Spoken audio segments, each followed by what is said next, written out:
pagan mountain. It goes back. They reckon there are tombs there. They've dated about 6,000 years ago, and the Christians took over.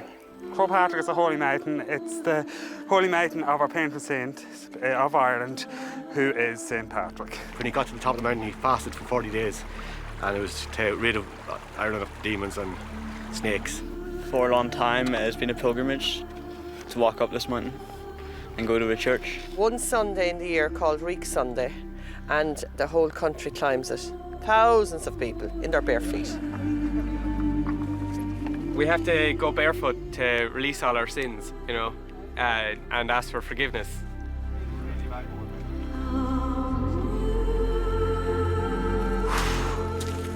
Ik kan niet meer. Nee, maar geniet eens van dat Het is voor de zon. prachtig uitzicht.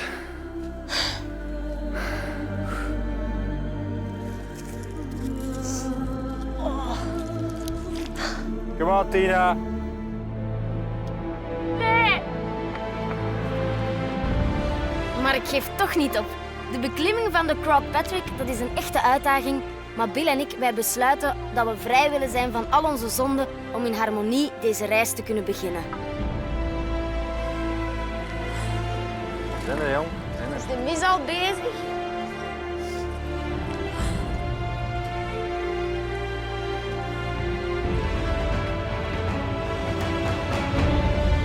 Oké, we hebben het gehaald. Yes. Begin Van Ah ja, een goede reis. Hè? een goede reis. Take me to the land of saints and scholars I've seen. Hold me and protect me in your arms of emerald green. Compare the cliffs of Moher will hypnotize your soul. Then follow me round Ireland on the wild Atlantic way. Then follow me round Ireland on the wild Atlantic way.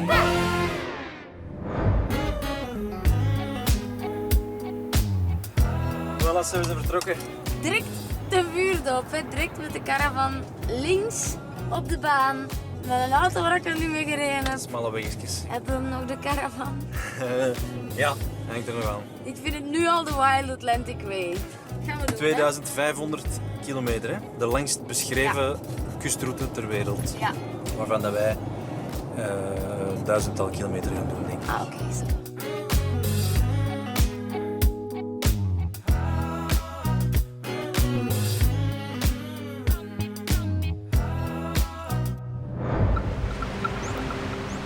En de Wild Atlantic daagt ons al meteen uit voor een gloednieuwe sportieve activiteit.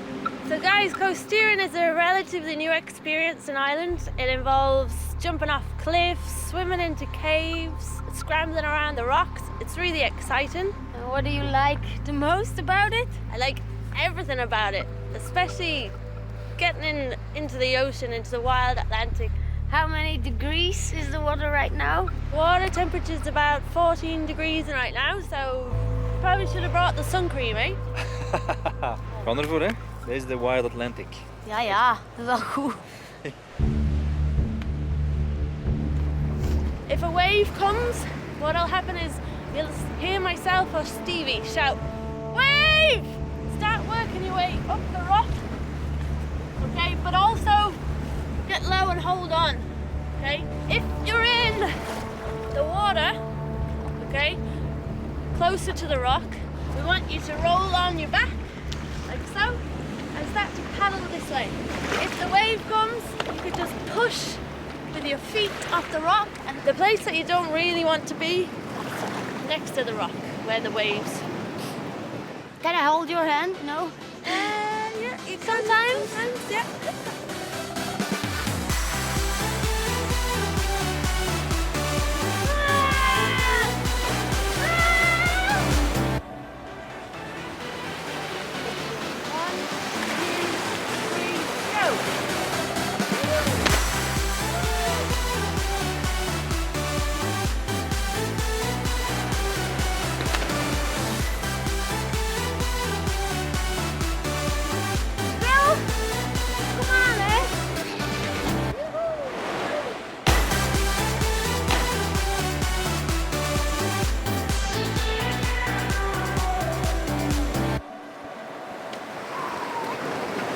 eigenlijk. Hij is er een beest, jong. Die ogen krijgen wel kriebels in de buik, hè? Yes, we did it. Deze stoere selfie zet ik meteen online.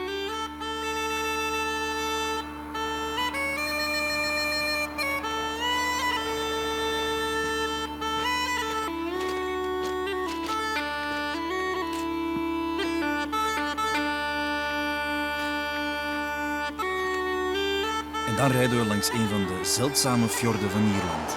Dat is hier wel echt knap, hè?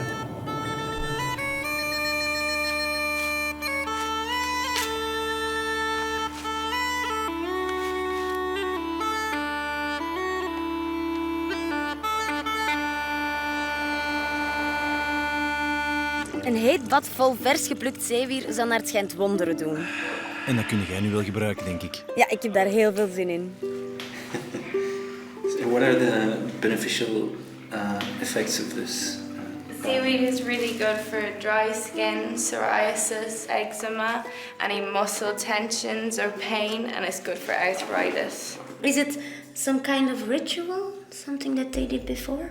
Well, it has been going on in Connemara for centuries, out in Roundstone. When the tide would go out, the rock pools used to still be full of seaweed and salt water. The women used to bring their children down to bathe in them. How about the little bubbles? Do you squeeze them? This type of seaweed is called bladderwrack, is the one we use here. They're in the form of a heart.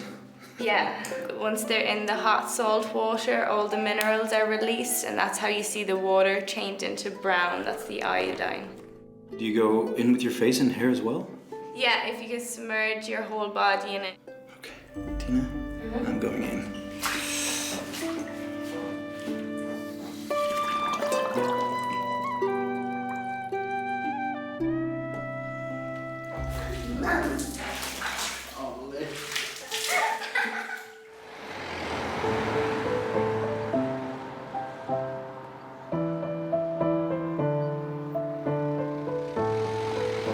Bon, het is tijd om de caravan voor de eerste keer te installeren.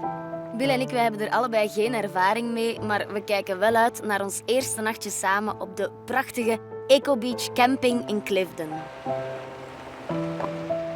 We zoeken ons de mooiste plek tussen de duinen.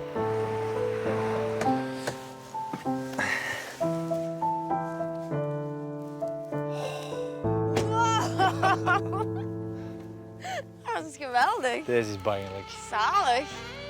Ziet je dat? Aan de zee. Dat is zicht, jongen. Als iedereen dat kan, moeten wij dat ook kunnen. Die lachen al, hè? En dit is pas een cool speelgoedje. Oké, nu zitten we dus die mover tegen de band. Zo eens aan. Look how fancy! Bill, kom aan. Stop eens met onnozel doen.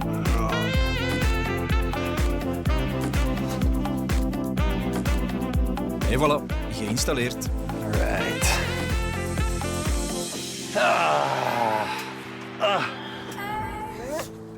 Oh, wow. Zie die aan, jongen. En dan ben ik zo... in. Wat is dat wijntje? Zie eens, lekker fris. School.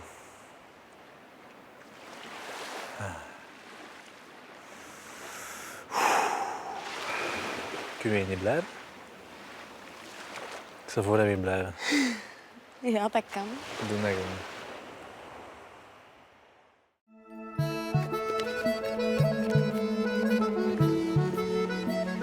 Are we actually walking in the sea now?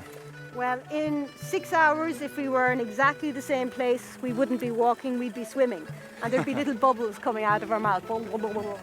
So at full tide, you see these blue signs here? Yeah. They can be completely covered with water. Really? Yeah. That high? So, that high, yeah. So I'm riding on a Connemara horse. Yes, you are. You're very lucky. Why is the Connemara horse such a famous horse? Because they are so hardy. They are so easy to keep. And they're so versatile. They're good for everything from being a ridden pony for a child to pulling a carriage. They're very intelligent.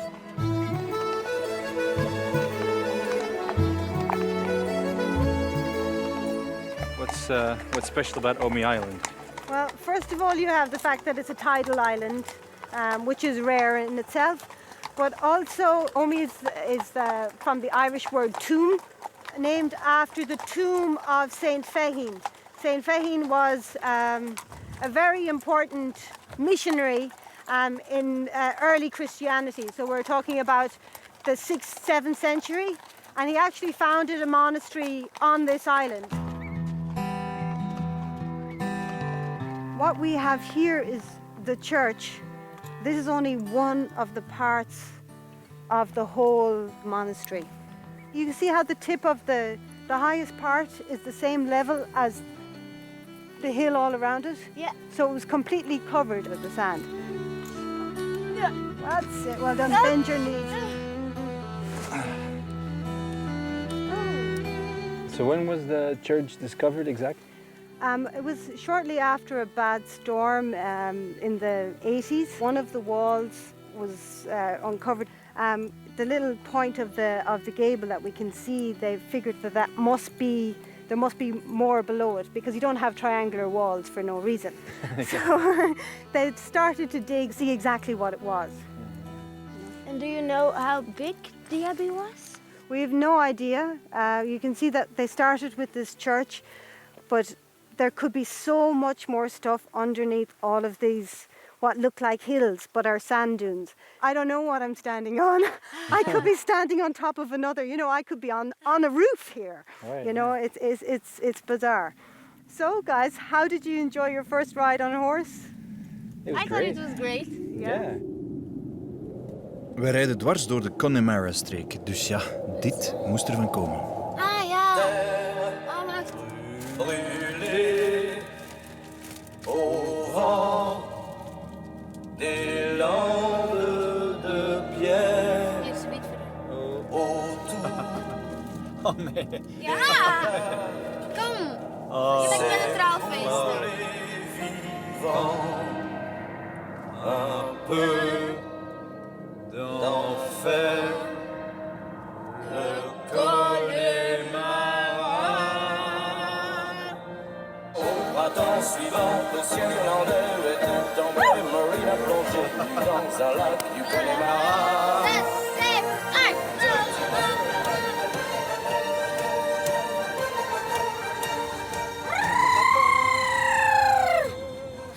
Tot zover de fitness voor vandaag. En dan ineens doemt dit op uit de mist. Kylemore Abbey.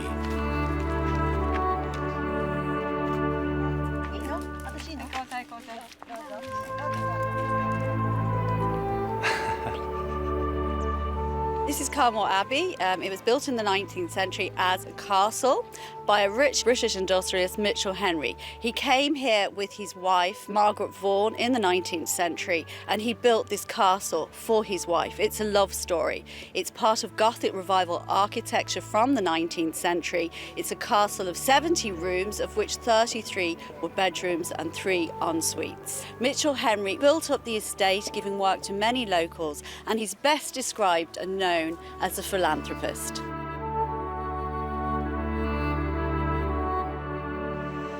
It was 1920 when the story of the Benedictines here in Kylemore started. A group of about 18 Benedictine nuns arrived. In the middle of the 17th century, they wanted to found a Benedictine community in Dublin, and for political reasons they went to Belgium, Ypres. In the autumn of 1914, the sisters had to leave the place overnight, so they all decided to go back to the roots they had come from in Ireland. They decided to earn their living by starting a school, continuing the tradition they had had in Ypres. It was probably the first educational centre for secondary education in the west of Ireland, you could say. Gradually, we found ourselves with girls from all over the world. The atmosphere in the place was the Benedictine ethos of family, more together than separate. They were accepted, they were loved for who they were. Zo'n internaat, dat zou wel niks voor mij zijn, hoor. Ja, maar elke dag in zo'n tuin rondlopen, dat zou ik wel zien zitten. We are very proud of our Victorian walled garden. It is late 19th century. We still to this day are growing all our plants, pre-1900 seeds. The 3 red brick walls are facing the sun. They take in the heat of the sun during the day and retain it at night. They give us a temperature of +5 degrees overnight. Originally there were 21 glasshouses, and one would have been under glass from one corner of it in a semicircle right around to the other corner. It would have been a winter garden in Mitchell Henry's time. Hi there. Hello. Hey Bill, kijk al die mooie gekleurde huisjes. Ja, dat is Roundstone, dat is schoon, hè? Zeg, kun jij vissen? Ik nee, is dat niet meer iets voor mannen? Bill, heb je al iets? Niet, jong. What fish do you catch here? Mackerel, pollock, cod. Yes, we have hit. Oh. Wow. Right.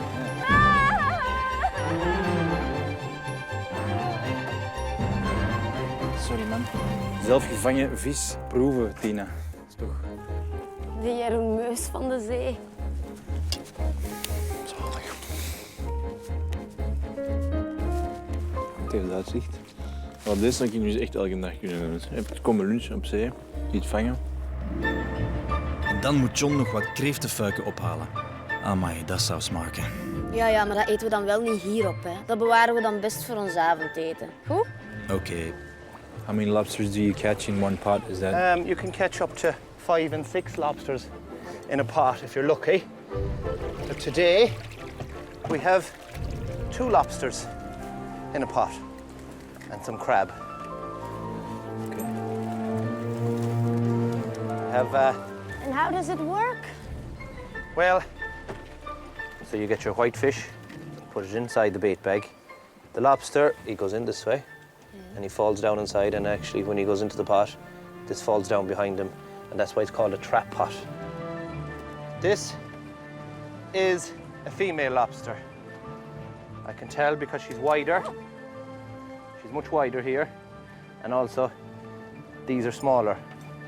Now this is also a female lobster. So we have 2 female lobsters, and they have shed their berries already, their babies. They'd all be all underneath here. So once a year they'll have all these eggs, and they will let them off in the water. How many lobsters do you catch? Out of 100 pots, you could get maybe 40, 50 lobsters, probably half, because there's only certain one you can take, like these would be about 7 years old, I'd say. Small ones you have to throw back in. To protect the ecosystem? To protect them, yeah. Okay. Do you still enjoy eating them? Yes, I do, actually. It was only yesterday I had one for lunch. So they're maybe once a week, after hauling all them pots, I kind of deserve it.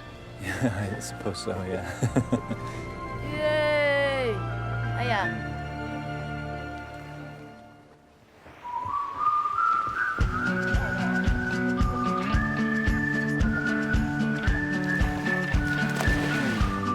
De Gertin Bay Caravan Park kunnen we opnieuw goedkeuren. Maar Bill, wordt het niet stil aan tijd dat wij ons avondeten gaan maken? Ja, dat is waar. Ik neem de kreeft voor mijn rekening. Dat is mijn eerste keer. 10 minuten. Ja, en ik probeer een bijhorend sausje te maken. Kookt jij het thuis al eens? Heel weinig. Ja? Strand de zee. Nee.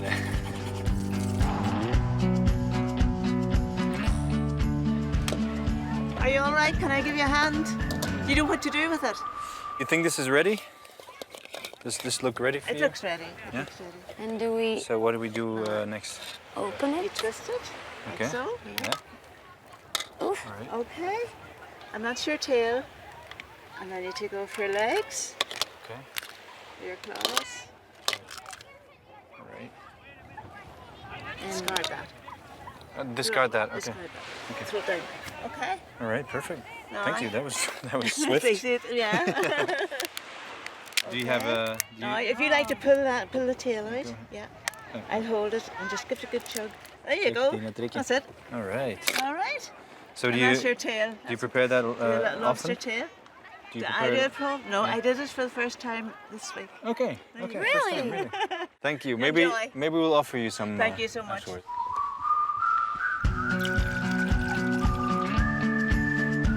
een schoon weer. De Rob of daarnaast? Daarnaast. Voor als je ze niet lust of wat. Klinken we op iets? Op Ierland. Super lekker, hè? Zie je wel? Op Ierland, op onze reis. Dat is goed. Goed, hè? Voor meer info over de Wild Atlantic Way kan je terecht op onze website 1.be/Vlaanderen Vakantieland. En volgende week gaan we naar het artistieke stadje Galway. Jongen. Nee, echt?